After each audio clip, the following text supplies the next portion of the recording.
Following a long day at the Richmond County Board of Elections, Andy Grooms won a recount in the race for the Board of Commissioners.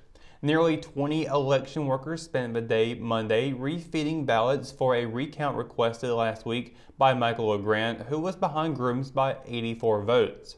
As the clock ticked closer to 5 p.m., there was talk about stopping for the day and resuming on Tuesday, with 3 days of early voting ballots left to count.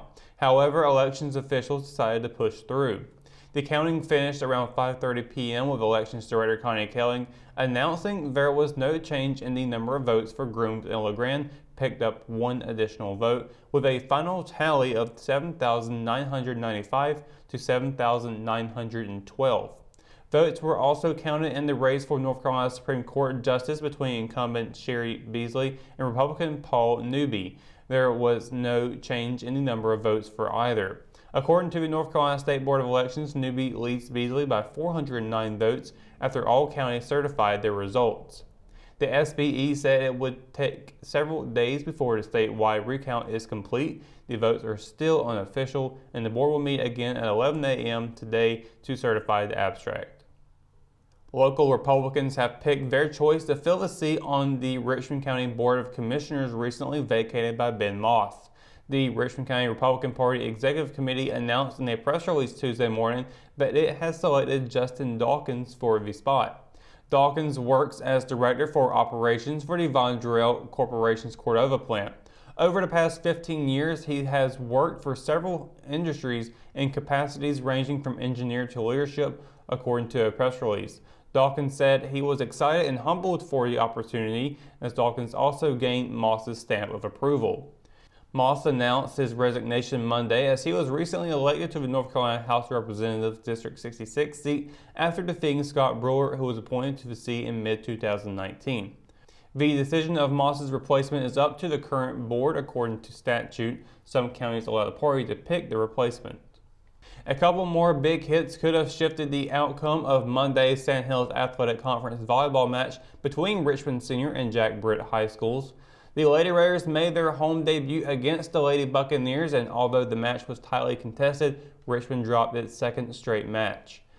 Head coach Ashley Larson's Lady Raiders fell in 4 sets, 3-1. The loss marked the 4th time in the last 5 tries that Richmond lost to the Lady Buccaneers, dating back to the 2018 season.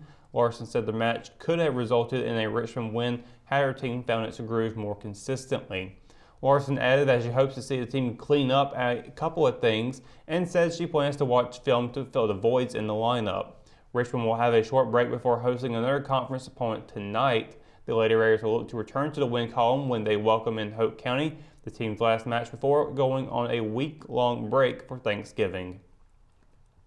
Playing their home court for the first time this fall as well, the JV Lady Raiders nearly rallied to win their first match of the season. Despite a late run in the 3rd set, Richmond fell to Jack Britt 2-1 in 3 frames. Second-year head coach Melissa Dennis saw her team put together several strong scoring spurts, but it wasn't enough to put away the Lady Buccaneers. Through 3 matches this season, Richmond has forced 3 sets in each, but remains winless. The JV Lady Raiders will have a quick turnaround and host Hope County tonight. Action is already getting underway, and it will be the team's last match as well before the Thanksgiving break.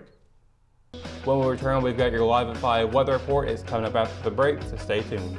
JC's in Rockingham has you covered for used appliances, parts, trailers, and storage. We have one of the largest selections of reconditioned washers, dryers, and refrigerators in the Sand Hills, and we offer free delivery to residents inside Richmond County. Come check out our variety of trailers for any hauling job and our storage buildings for the things you need out of the weather or house. We also carry parts and accessories for appliances, trailers, truck beds, and can order the things you need. That's JC's on South Hancock Street in Rockingham. McNair Auto Sales is the place to buy your pre-owned car, truck, or van. To be the best, it takes big selection, friendly staff, and great pricing. We guarantee a no-hassle buying experience, and financing is available right on site. So come see us today. We're located at 1026 East Broad Avenue in Rockingham. And remember, with over 40 years of experience, you know McNair is the name you can trust. Are you spending your money paying tuition and fees to a large university just to have your college student take the general education courses online? Come to Richmond Community College, where your student will have local instructors, free tutoring, and access to services. Our transfer classes are acceptable at every university in North Carolina.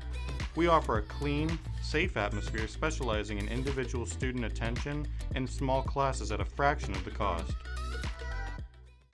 At Richmond County Hospice, we strive to provide high-quality care to our patients and their families. Whether it's the incredible hospitality at the Haven House or from the comfort of your own home, you can count on hospice to be there for you. We also offer monthly grief support groups, and our chaplain will be there to hold your hand in prayer. Through our amazing staff and our volunteers, hospice has made difficult times easier for our community. Call the number on your screen if you feel that you or your loved one may benefit from our services. Richmond County Hospice.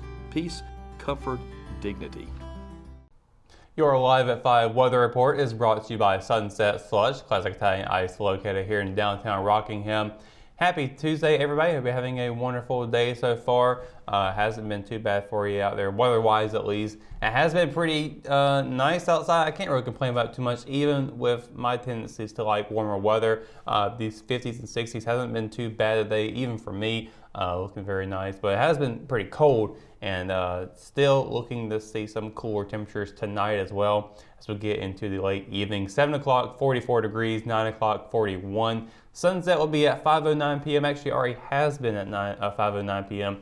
So as you're watching this right now, sun's already gone down, and that waxing crescent moon phase should be visible as we speak with all the clear skies out there tonight.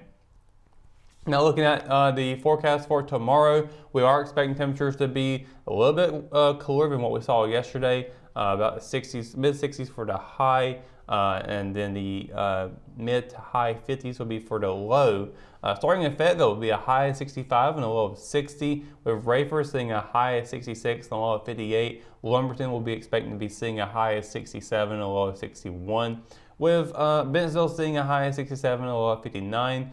As you can see, temperatures are, even for the low, are still getting pretty close into the 60s, if not over 60 for some parts. So here in Ellerby, it'll be a high of 63, low of 57, with Rockingham and Hamlet seeing a high of 65 and a low of 58. And across the PD in Waysboro, it'll be a high of 64 and a low of 58 there.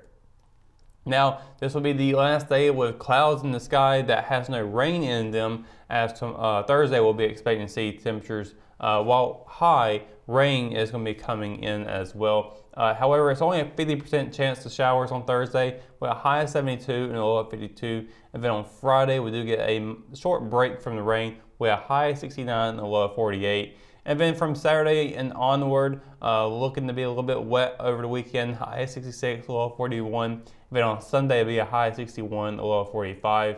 And both days are seeing between a 40 to 50% chance of showers. And Monday it is a 50% chance, high of 60, low of 34.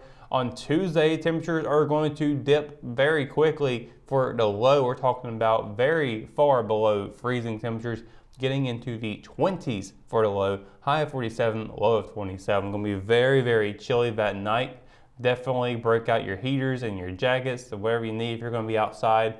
It is going to be very cold for Tuesday. As we get closer to that day, we'll definitely have to see how it goes from there. But it's also going to get a little bit chilly on Monday as well, but not quite as much as it will be for Tuesday.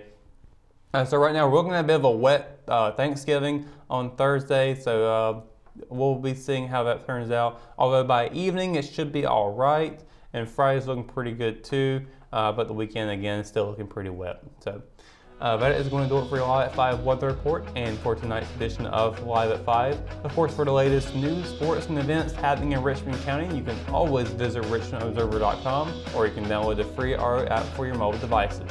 For the Live at 5 crew, I'm Russell Parker. Thanks for watching, and we'll see you tomorrow. Good night, Richmond County.